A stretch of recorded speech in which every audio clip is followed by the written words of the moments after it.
अपना हो गया। ओके सर, आज प्रेस वार्ता आयोजित की गई है आपके द्वारा, क्या है पूरा विषय? मेरा नाम दुर्गा प्रसाद लिल्हारे है। मैं जनपद उपाध्यक्ष खैरलांजी। मेरे द्वारा प्रेस वार्ता रखने का कारण ये है कि आज हमें लगभग 2 साल पूर्ण हो चुके हैं। जनपद के हमारे जो प्रतिनिधि बनने के 2 साल पूर्ण हो चुके हैं। 2 साल में जो उपलब्धियां हमारे द्वारा हुई या जो लोगों के काम पर हम लोग जिस टाइप से हमने काम किए, जो लोगों काम पर जो खरा उतरना था, इन सब बातों को लेकर आज हमने प्रेस वार्ता बुलाई है। और बहुत सारी ऐसी अनियमितताएं हैं जो पूरे क्षेत्र में चल रही है, वो सब शासन प्रशासन से अवगत कराने के लिए आपके माध्यम से हमने प्रेस वार्ता बुलाई। इस प्रेस वार्ता में मैं खुद यहाँ उपस्थित हूँ, मेरे साथी आदरणीय गिरीश बिसेन जी उपस्थित है, हमारे जिला पंचायत के पूर्व सदस्य आदरणीय राम कुमार नकपुरे जी है, हमारे जनपद के साथी द्रोण कुमार डोहरे जी है, हमारे मुकेश निमजे जी साथी है, हमारे जनपद सदस्य आलोक पाटिल जी है, हमारे जनपद सदस्य मुन्ना लिल्हारे जी द्वारा प्रेस कॉन्फ्रेंस रखी। क्या विषय है? विषय ये है कि विगत 2 वर्ष हो चुके हैं जनपद में हमें प्रतिनिधित्व करते हुए।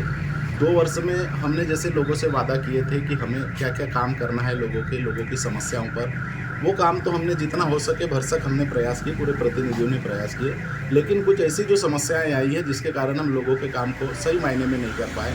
वो सबसे महत्वपूर्ण जो तकलीफ है, जो परेशानी है, वो ये है कि अभी तक 2 वर्ष पूर्ण हो चुके हैं, उसके बावजूद भी अभी तक जनपद में स्थायी समिति सभापति का चुनाव नहीं हुआ, जिसके लिए हमने लगातार प्रयास किए, लगातार बोले। हमने कलेक्टर को भी लेटर लिखे, प्रस्ताव पास करके कलेक्टर की तरफ भेजे, लेकिन आज तक जनपद की स्थायी समिति का चुनाव नहीं हुआ है, जो बहुत ज़रूरी था, आज तक नहीं हुआ है, जो बहुत गलत हुआ है। पिछले 1 वर्ष से 2 वर्ष से लगातार सीओ जो स्थायी रूप से यहाँ निवासरत नहीं है, ये स्थायी सीओ खैरलांजी में नहीं है, जिसके कारण हमें बहुत तकलीफ हुई, लोगों को भी बहुत तकलीफ का सामना करना पड़ रहा है। जब भी जनपद आते सीओ की मांग लगातार उठ रही है, लेकिन सीओ नहीं होने के कारण बहुत तकलीफ आ रही है। लगभग 6 महीना ही यहाँ सीओ अभी तक रहे हैं, नहीं तो जो भी रहे अस्थायी सीओ रहे, कभी भी आते कभी भी जाते, कोई फ़र्क नहीं पड़ता उनको। यहाँ के अधिकारी कर्मचारी को कोई फ़र्क नहीं पड़ता जो कभी भी आते। इसकी एकमात्र वजह यहाँ सीओ का नहीं होना। तीसरी सबसे बड़ी समस्या है कि शॉपिंग कॉम्प्लेक्स बन के तैयार हो गया है। तैयार होने के बाद पिछले 1 साल से तैयार है, लेकिन अभी तक उसकी नीलामी नहीं हुई। लोग हमसे बार बार सवाल पूछते कि शॉपिंग कॉम्प्लेक्स क्यों नीलाम नहीं हो रहा है। तो हमने बोले कि लगभग हमने प्रशासन को इसके बारे में लिखे, कलेक्टर महोदय को लिखे कि कॉम्प्लेक्स तैयार है, आप उस कॉम्प्लेक्स की नीलामी कीजिए। तो उन्होंने कहा कि हम ऑनलाइन प्रक्रिया कर रहे हैं, हम चाहते हैं कि किसी प्रकार की ऑनलाइन प्रक्रिया मत करें। जनपद में जो हमने प्रस्ताव पारित किया उसी के हिसाब से लोगों को कॉम्प्लेक्स दे दिया जाए, ऐसी हमारी एक मांग है। तीसरी सबसे महत्वपूर्ण मांग यह है कि शॉपिंग कॉम्प्लेक्स के जब निर्माण हो रहा था उस समय में उसमें बहुत सारी अनियमितताएं बरती गई, जिसके कारण पूरा कॉम्प्लेक्स ही ध्वस्त हो चुका है, डिसमेंटल की स्थिति में आ गया है।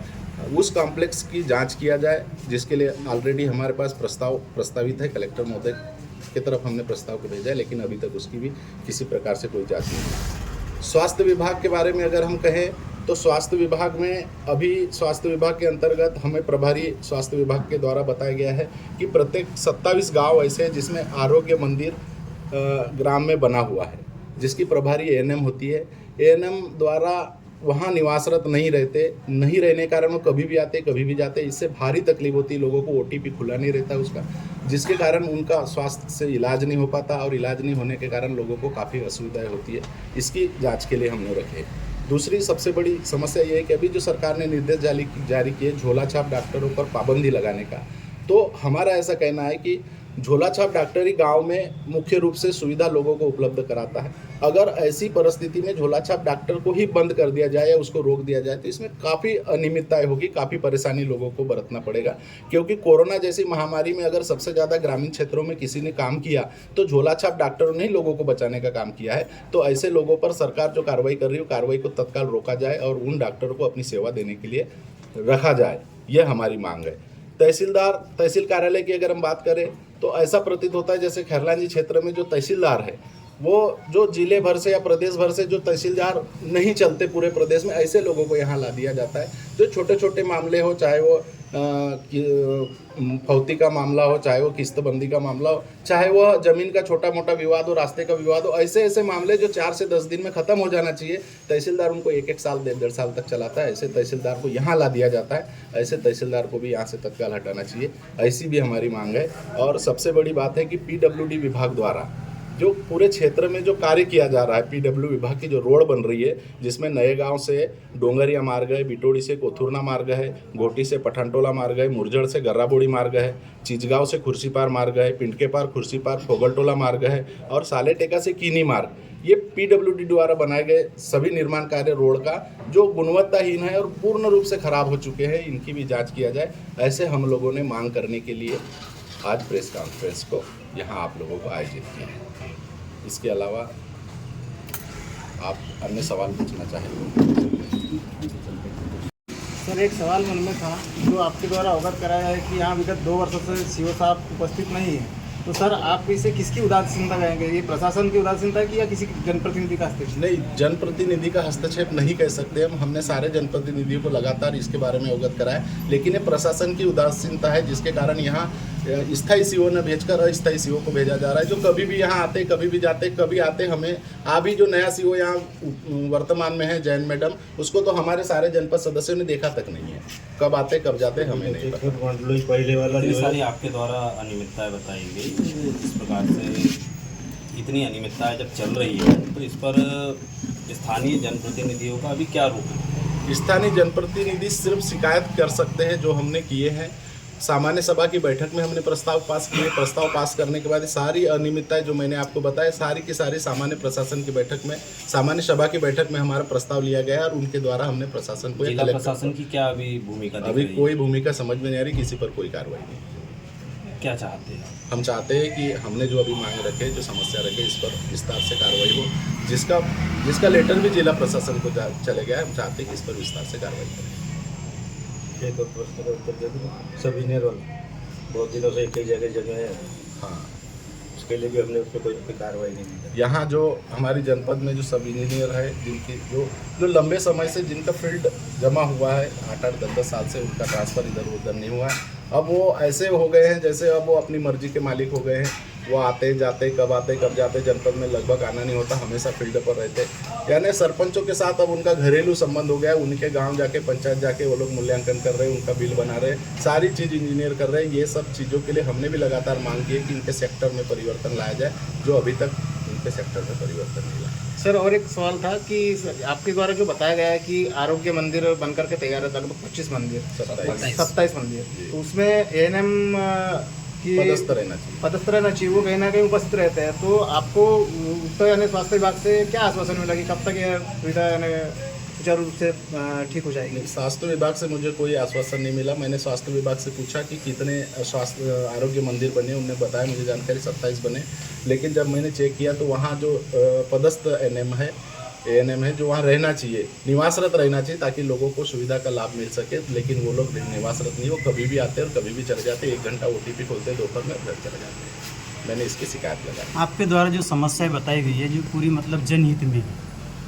कहने के लिए तो खैरलांजी जो जनपद पंचायत है, इस पर देखा जाए तो 2 विधायकों का प्रभाव है। एक कटंगी विधानसभा, एक वारासिनी विधानसभा। इस जनपद के लिए 2 विधायक आते हैं। इसके बावजूद भी इतनी सारी जो समस्याएं बनी हुई हैं, इससे आप विधायकों के कार्यकाल को लेकर के क्या बोल सकते हैं? मैं विधायक के वर्तमान कार्यकाल से बिल्कुल संतुष्ट नहीं हूँ, क्योंकि विधायक जी आ जरूर रहे हैं, यहाँ लगातार निगरानी जरूर कर रहे हैं, देख रहे हैं, तहसीलदार को समझा रहे हैं, तहसीलदार क्या हो रही है अनियमितता उन्हें पता है, जनपद में हो रही है अनियमितता उन्हें पता है, स्वास्थ्य विभाग में हो रही पता है, लेकिन उनके द्वारा अभी तक किसी भी प्रकार से ठोस कदम नहीं उठाया गया। हमेशा उनके द्वारा आते हैं, चेक करते हैं, उनके सामने लोग शिकायत करते हैं, वो लोग चले जाते हैं, लेकिन अभी तक किसी प्रकार से ठोस कदम नहीं उठाया गया। मैं चाहता हूँ कि वो लोग भी इस पर ठोस कदम उठाएं।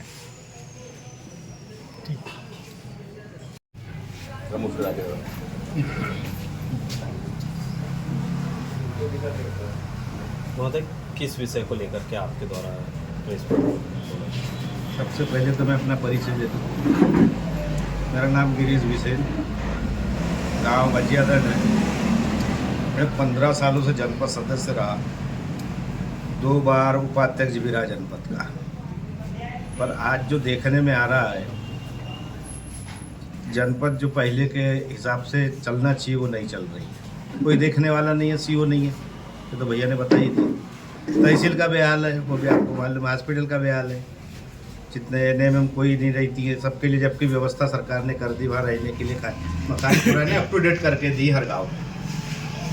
दूसरा सवाल ये है कि जनपद पंचायत खैरलांजी में मेरी मिसेज भी जनपद सदस्य, और अभी जो घटनाक्रम चल रहा है रेत को लेकर, ये मेरे नज़रों में ठीक नहीं है। मैं जनप्रतिनिधि हूँ, मैं अधिकारी नहीं हूँ। अगर कोई कहीं उत्खनन हो रहा है या कोई चीज़ें हो रही है तो उसको मेरे को पहले माइनिंग वालों को, उसके बाद थाने वालों को सूचना देने के बाद ही अपने को कहीं जाना चाहिए। हमको पकड़ने का अधिकार नहीं है, चाहे रात हो या दिन हो। अधिकारी पकड़े, उसके साथ हम रहे। अगर कोई जाता है तो ये, और इससे क्या है, हमारे जनपद की बदनामी हो रही है। जैसा मैंने आपके इसमें देखा था कि 40 ट्रक वालों के बयान थे और वो मालिकों को 40-40 हज़ार रुपये मांगते, ये ठीक नहीं है। इससे जनपद बदनाम हो रही है। उनको पैसा मिल रहा है नहीं मिल रहा है हमको नहीं मालूम, लेकिन जनपद के जितने सदस्य, उपाध्यक्ष जी भी है साथ में, उनके सदस्य लोग हैं, ये फालतू में बदनाम हो रहे हैं। इस पर रोक लगना चाहिए। मैं जनप्रतिनिधि ने बिल्कुल नहीं जाना चाहिए, और रात को तो और नहीं जाना चाहिए। ये मेरा सबसे कड़ा विरोध है कि जनप्रतिनिधि ने बिना अधिकारियों के इस पार्ट पे नहीं जाना चाहिए, और गया है तो जनप्रतिनिधि गलती है। जैसे आपके यहाँ पे एक विषय चल रहा है अभी कि जनपद अध्यक्ष के पति पर अपराध दर्ज हो चुका है, और ऐसी लगातार शिकायत होती जा रही है कि पैसे की मांग की जा रही है, तो इस और क्या रुख रहेगा आपका? पैसे की मांग की जा रही है, अब ये तो मैंने नहीं सुना, लेकिन उन पर FIR दर्ज हुई है 2 लोगों पे, ये तो मैंने सुना है। और वो होगी भी 3-1-10 की धारा, और लूट की धारा है। और वो बयान दिया है ड्राइवर ने कि मेरे से लूटे करके, तो लूटे होंगे, वो झूठ तो बोल नहीं सकता ड्राइवर। सर, विगत कुछ सालों से जैसे देखा जा रहा है कि खैरलांजी अब मुख्य धारा में जुड़ते जा रहा है, चाहे वो सामाजिक क्षेत्र हो या फिर शिक्षा का क्षेत्र हो, और ऐसी मतलब जो घटनाएं घटती थी वो काफ़ी कम हो गई थी यहाँ पर। लेकिन बीते कुछ समय में रेत का विवाद इतना ज़्यादा फैल गया कि लगातार कुछ महीनों के अंदर में 3 जो थाना प्रभारी थे वो नप गए। तो इसके ऊपर में आप क्या मत रखना चाहिए अपना?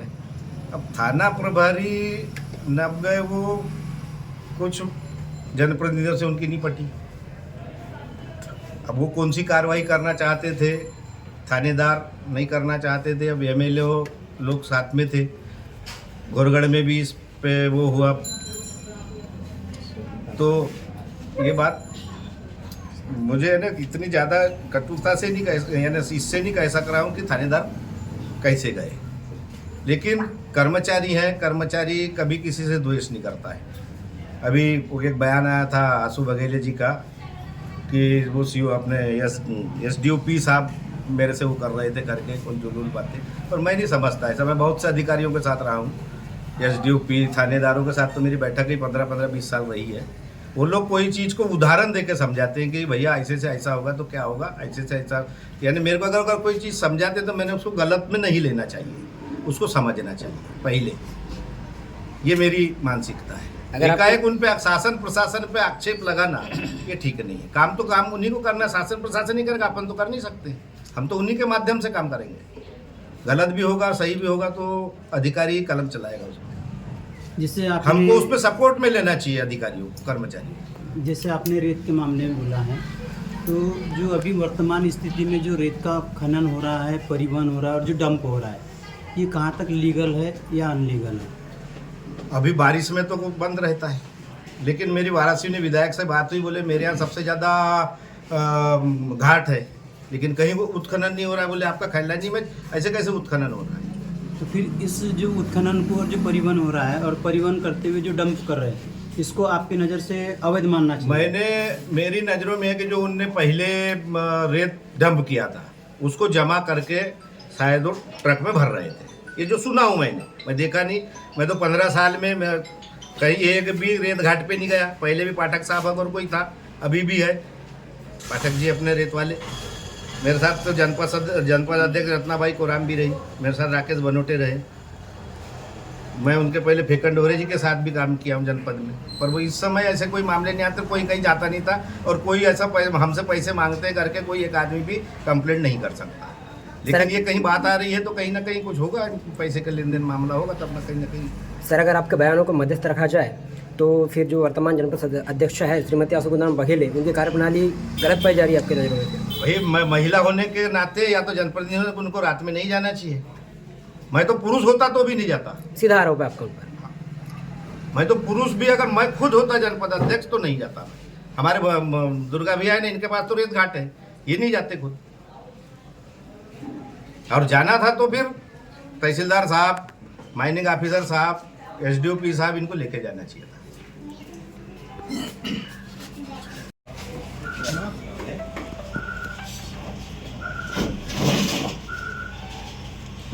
हमारा पूर्व जिला पंचायत सदस्य। मैं अपना परिचय दूँ पहले। मैं रामकुमार नकपुरे, पूर्व जिला पंचायत सदस्य बालाघाट। जैसे कि पूरे क्षेत्र में जनचर्चा है और जोरों से है। जो हमारे जनपद के अध्यक्ष हैं आंसू बघेल और उसके मिस्टर है नारायण बघेल, ऐसा प्रतीत हो रहा है कि क्षेत्र में इसे लूट मची हुई है। यही बीच में आपके माध्यम से भी मैंने पढ़ा था कि कोई चिचोली घाट है, वहाँ पे रात में 1 बजे जाकर वहाँ हंगामा फैलाया जाए, जबकि उनके साथ कोई अधिकारी नहीं था। न TI था, तहसीलदार था, SDM था, ना माइनिंग का कोई अधिकारी था। मुझे इसके बाद भी ऐसा पता चला है कि वादा कंपनी का एक जो आदमी है और हमारा एक पत्रकार है, ये इनके घर गए। उनके घर जाने के बाद पता चला कि उनने इनसे 50 लाख रुपए की मांग की है। ऐसी पूरी क्षेत्र में जनचर्चा है। इसके अलावा क्षेत्र में जितने भी काम हो रहे हैं, जैसे ग्राम पंचायत में पुल पुलिया बन रहा है, क्या होता है कि पंचायत अपनी सुविधा के अनुसार कुछ ठेकेदारों को काम दे देती है। उनसे भी जनपद अध्यक्ष, उसके जो मिस्टर है, वो भी उनसे पैसा मांगते हैं। उसके अलावा जो आबकारी विभाग है, वही छत्तीसगढ़ को है, उनसे भी मेरी कुछ चर्चा हुई है उन लोगों से। उनसे भी पैसा मांगा जा रहा है कि तुम्हारी जो दुकानें अवैध चल रही है। आप दुकान सुबह 7 बजे खोल रहे थे, रात को 12 बजे बंद कर रहे हो, जबकि उनका टाइमिंग 8 बजे का है और इधर 11:30 का है। उनसे भी अवैध वसूली की बात करते हैं। और जितने ठेकेदार क्षेत्र में काम कर रहे हैं, शासकीय योजनाओं का जो काम करते हैं ठेकेदार, उनसे भी मोटी रकम की बात करते हैं। मेरा सीधा इन पर आरोप है कि ऐसे लोगों को अपना पद से इस्तीफा दे देना चाहिए और इन पर कड़ी कार्रवाई होनी चाहिए। कम से कम जो भी अब पूर्व में, बाद में जो जनपद अध्यक्ष बने, जिला पंचायत सदस्य बने, उनको बात समझ आनी चाहिए। जब तक कार्रवाई नहीं होगी तो ये ऐसा ही खेल चलता रहेगा क्षेत्र में। एक गंभीर आरोप आपके द्वारा लगाया गया है और इस दौरान विकास कार्यों पर क्या नज़र दिख रही है जनपद अध्यक्ष? जनपद अध्यक्ष का विकास कार्यों में कोई रुचि नहीं है, कुछ दिख नहीं रहा है। जबरदस्ती फर्जी वसूली का मामला इन पर बनता है। हर जगह पंचायतों में भी फर्जी वसूली की बात करते हैं। सब जिनको चमकाना, SDO को चमकाना, उनसे पैसे लेना, ये सब तरीका। इस तरह जैसे किसी भी क्षेत्र या नगर की शांति के लिए जो पुलिस प्रशासन होता है वो एक महत्वपूर्ण अंग होता है। और यहाँ पर जनप्रतिनिधि और रैत व्यवसायियों के मध्य झगड़ा चल रहा है। उस झगड़े में पुलिस प्रशासन पिसता हुआ नजर आ रहा है, जिससे उनकी छवि क्षेत्र में धूमिल हो रही है। तो आप क्या कहना चाहिए इस विषय में? आप जनप्रतिनिधि हैं। देखो, पुलिस विभाग का मामला अलग है और माइनिंग का मामला अलग है। माइनिंग को कौन देखता है? माइनिंग के अधिकारी देखेंगे। पुलिस का उसमें कोई हस्तक्षेप नहीं है। चूँकि कभी कभी ऐसा होता है कि जो अवैध रूप से जा रहा है तो पुलिस को रोक सकती है, लेकिन पुलिस वो काम नहीं करती। पुलिस से मेरी कई बार चर्चा हुई कि ये रेत में वो रॉयल्टी नहीं है, उन्हें नहीं पकड़ा। उन्होंने बोला कि आप माइनिंग से बात करो, माइनिंग आएगी और उनको पकड़ेगी। वो काम माइनिंग वालों का है, हमारा तब नहीं। जो पुलिस के बार बार यहाँ ट्रांसफर हो रहे हैं, एक तो उनका जो काम करने का तरीका था वो ठीक नहीं था। जनप्रतिनिधि सीधे मुँह बातें करते थे। 1.5 महीने पास TI का यहाँ से ट्रांसफर हुआ है, 1.5 से 2 महीने में। तो उनकी कार्यशैली काम करने की ठीक नहीं थी। वो आके कुर्सी में चिपक जाते थे। क्षेत्र में क्या हो रहा है, बहुत सारी कच्ची शराब चल रही है, कई जगह पैकारी चल रही है जो अंग्रेजी और देसी बेच रहे, पंठेलों में बेची जा रही है। इस पर कई बार हम लोगों ने शिकायत किया है। उस शिकायत के आधार पर संज्ञान में लेते हुए इनको यहाँ से हटाया गया है। एक मामला भोरगढ़ का था जो रेत घाट को लेकर था, जिसमें हमारे चतुर्वेदी आए थे, सुनील चतुर्वेदी। हाँ, वो आए थे। तो उन्होंने वहाँ के सरपंच पर हाथ उठा लिया था और ऊपर से कहा कि तेरे मस्तक पे लिखा गया सरपंच। तो जो भी जनप्रतिनिधि होगा उसके मस्तक पे थोड़ी लिखा रहता है। तो आपको पता करना चाहिए कि यहाँ कौन सरपंच है, कौन जिला पंचायत है, कौन BDC है। तो ये तरीका उसका ठीक नहीं था। इसके लिए उसका भी ट्रांसफर हुआ यहाँ से। लोगों ने आंदोलन किया उसके खिलाफ। वैसे जो अवैध तरीके से जो आरोप लगा रहे थे कि जो रेत का परिवहन हो रहा है, जो डंप हो रहा है, इस संबंध में आप लोगों ने देखो, होता क्या है कि जो ठेका हुआ है इनका 30 जून तक रहता है काम। 30 जून के पहले इन लोगों ने माल डंप किया। जो माल डंप है उसको तो बेचना पड़ेगा। तो उसके बाद उनको रॉयल्टी मिली, उसकी बेचने का परमिशन मिला उनको। कलेक्टर ने परमिशन दिया, माइनिंग ने परमिशन दिया। बेच रहे भी, ये भी चालू है काम उनका, जहाँ डंप मिला हुआ है। बाकी घाट तो बंद है अपने क्षेत्र की, सिर्फ कटंगी क्षेत्र में शायद मेरे ख्याल से चिचोली चालू है और बुनकटा चालू है। तो ये तो बेचेंगे वो लोग, उन्हें ठेका ही लंबे पैसे देके लिया है। और ये जनप्रतिनिधि जाके नाटक फैलाते हैं उनके पीछे, और रात में जा रहे हैं महिलाओं के। हम तो कभी गए नहीं घाट पे, महिला जाएगी कुछ उल्टा सीधा कर दिया किसी ने तो उसका जवाबदार कौन होगा? फिर तो आप आरोप लगाओगे उन पर, कंपनी के लोगों पे, कि हमारे साथ बलात्कार हो गया, हमारे को 376 हो गया, सर एक 612 छेड़छाड़ हो गई, तो इसका जवाबदार कौन होगा? अरे आपको जाना है तो अधिकारी को लेके जाओ ना भाई, कलेक्टर तहसीलदार से बात करो, आप एडीएम से बात करो, माइनिंग वाले से बात करो, पुलिस विभाग है यहाँ पर, उनको लेके जाओ साथ में। आप जनपद अध्यक्ष हो जनपद के, आपने ऐसा क्यों नहीं किया? इससे साफ मनसा समझ आ रही है कि इनकी मोटी रकम की लेने की जो चर्चा सामने आ रही है जनचर्चापुर क्षेत्र में। उसमें एक पत्रकार भी गया था और बांधा कंपनी का आदमी भी गया था, उनके सामने उन्हें 50 लाख की डिमांड कंपनी के सामने रखी। 50 लाख बहुत होते हैं, 1000, 5000, 10,000 की बात होती तो हो जाता काम, और काम भी सही चल रहा है उनका, क्यों देंगे पैसा कंपनी के लोग? तो गलत है ना। मतलब आपका कहना ये है कि कंपनी ने श्रीमती अध्यक्ष महोदया की मंशा को मतलब पूर्ण नहीं किया, इस वजह से भी इस तरह से आरोप लगा रही है। सर एक सवाल था सर कि जैसे अभी पूर्व में साहब के द्वारा बताया गया है कि यहाँ पे विगत 2 वर्षों से सीओ साहब नादारत है। सर आप सबसे पहले ग्रामीण और एक जनप्रतिनिधि भी रहे हैं, सर इस संबंध में क्या कहना चाहेंगे आप? देखो यहाँ पर परेशानी हो रही है, यहाँ पे हमारे जो दोनों विधायक है ध्यान तो दे रहे बराबर, पर जो आ रहा है वो यहाँ नहीं पा रहा है। 4 जगह उसका गायब हो जाता है। और दुर्गा भी है जनपद उपाध्यक्ष, ये अपना द्रोण भी है, लिमजे जी है, वो एक मतलब सभापति बैठे, वो इधर राहुल भैया बैठे उधर, वो भी सभापति है। इन लोगों ने कई बार प्रस्ताव भी लिया है, अब देखो उस पर क्या कार्रवाई होती नहीं होगी तो जन आंदोलन होगा रोड पे उतरेंगे सारे लोग।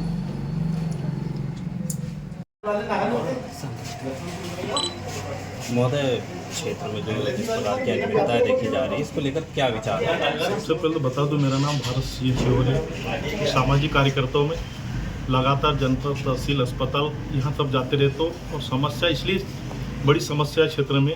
अभी दुर्गा भाई ने बताया, उपाध्यक्ष ने, अस्पताल की समस्या, जनपद की समस्या, तहसील की समस्या, ये छोटी मोटी समस्या नहीं है, पर इस पर जनप्रतिनिधियों की उदासीनता की वजह से कुछ नहीं हो रहा है। यहाँ पर अभी जनपद सीओ आ रहा है, जा रहा है, अस्पताल में इलाज नहीं हो रहा है, वहाँ की नर्स स्टाफ ढंग से बात नहीं करते, जो मरीज जाते हैं उनसे दवाई बाहर की लिखी जा रही है, ये समस्या वहाँ पर बनी हुई है। तहसील में ऐसे ऐसे तहसीलदार आए जिनको चपरासी का ज्ञान नहीं और तहसीलदार बन गए, है ना। वो लोग क्या कर रहे बताओ आपको मैं, वहाँ पर सीमांकन, बटांकन का काम हो, फोती का काम हो, नामांतरण का काम हो, कोई भी काम नहीं हो रहा है। साल 2-2, 3 साल लग जाता है, पर चप्पलें घिस जाती है आवेदक की, लेकिन वहाँ पर उनकी समस्या समाधान, इसका मतलब एकमात्र ये कमी है हमारे जनप्रतिनिधि की उदासीनता। अगर वो लोग सक्रिय होते हैं तो ये सब काम समस्या खत्म हो जाती। जितने बार वो लोग अभी देखने में आ रहा है पूरे क्षेत्र में रेत के मामले में, जितना रेत पर फोकस करे जनप्रतिनिधि, उतने अगर इन पर करते हैं तो समस्या लोगों का समाधान समस्या का हो जाता। अभी पूरे क्षेत्र में अकेला रेत का पर्यावरण का मामला नहीं है, लगभग पूरे वाराणसी खैलानी विधानसभा में लगभग 50,000 पेड़ कटे होंगे, किन्नी के, आंजन के। व्यापारी लोग व्यापार कर रहे हैं लकड़ियों का, क्या उससे पर्यावरण को क्षति नहीं हो रही है? 300 एकड़ में खुदाई हुई महाराष्ट्र के ठेकेदार और कुछ यहाँ के लोग मिले हुए, कहाँ के, एमपी के लोग मिले हुए, वो दोनों मिलके डांगोरली, जो एक लड़का ही मरा था डांगोली घाट पर, आपको बताऊंगा, आपके माध्यम से पता चला था, है ना। यहाँ महलगांव, धाकौड़ा, घोटी, इधर में चिचोली तरफ, इधर मोहाड़ तरफ, इस साइड में महाराष्ट्र के ठेकेदार, एमपी कुछ लोग के साथ में मिलके वो लोग 300 एकड़ में रेत की खुदाई किया। वहां पर इन लोगों ने अभी तक कोई आंदोलन नहीं किया। भाई वहां क्यों आंदोलन नहीं किया तुम लोगों ने? क्या वहां से तुमको माल मिल रहा था? तो शक हो रहा है ना भाई यहीं पर क्यों? कहीं वही बात। दूसरी बात की, जो लोग चोरी कर रहे हैं एमपी में, महाराष्ट्र में रेत घाट की, वही लोग यहाँ पर आंदोलन कर रहे हैं। ये वही लोग रेत घाट पर जाके रेत घाट वाले को परेशान कर रहे हैं, अवैध वसूल की बात करते हैं। तो भाई उस पर क्यों चर्चा नहीं हो रही है? उस पर भी चर्चा होना चाहिए भाई। एक तरफ सरकार बोलती है कि भाई रेत जाएगी, सरकार ने घाट नीलाम किया, घाट नीलाम करने के बाद में भी 84 करोड़ में पहले घाट हुआ था, अभी 70-75 करोड़ में घाट नीलाम हुआ। ठेकेदार बोलता है कि रॉयल्टी देना पड़ता है हमको। तो भाई तो जो पैसे जो आ रहा है, सरकार को पैसे जा रहा है, यही विधायक हो, चाहे जनपद सदस्य हो, कोई भी हो, जनप्रतिनिधि, वही गौण खनिज के पैसे का इस्तेमाल आपके गांव में रोड के लिए, सड़क के लिए, स्कूल के लिए और भी कार्य के लिए खर्च कर, कहाँ से पैसे आ रहा है भाई? इस पर भी सोचने की बात है ना। जितनी भी चोरी हो रही है उस पर बात नहीं हो रही है। जो लोग जो ईमानदार से रॉयल्टी लेके माल को बेच रहा है उस पर कार्रवाई की बात कर रहे हैं। भाई छोटी मोटी जो बहुत बड़ा काम होता है तो वहाँ तो छोटी मोटी चीज़ तो चलती रहती है, लेकिन जिस अंदाज में माहौल को क्रिएट किया गया है उससे पता चलता है कहीं ना कहीं, जैसे कि रामकुमार नकपुरी जी ने आरोप लगाया है, मैं उससे सहमत हूँ कि भाई हो सकता है ऐसा भी हो। तो इन सब बातों को लेकर आज जो प्रेस कॉन्फ्रेंस किए थे, भाई दुर्गा भैया ने जनपद समस्या बताए, हम लोगों ने जो समस्या क्षेत्र में जो चल रही है, जनप्रतिनिधि उतना ही काम अगर उस पर कर ले, किस पर, अस्पताल पर, जनपद सीओ के मामले में, तहसीलदार के मामले, यहाँ पर फारिफ्टा के मामले में, तो मैं कहता हूँ सारी समस्याओं का समाधान हो जाएगा। आप लोगों के माध्यम से मैं कहना चाहता हूँ जनप्रतिनिधि को कि उस पर ज़्यादा ध्यान दे तो ज़्यादा अच्छा है। जनपद सदस्य खैरलांजी।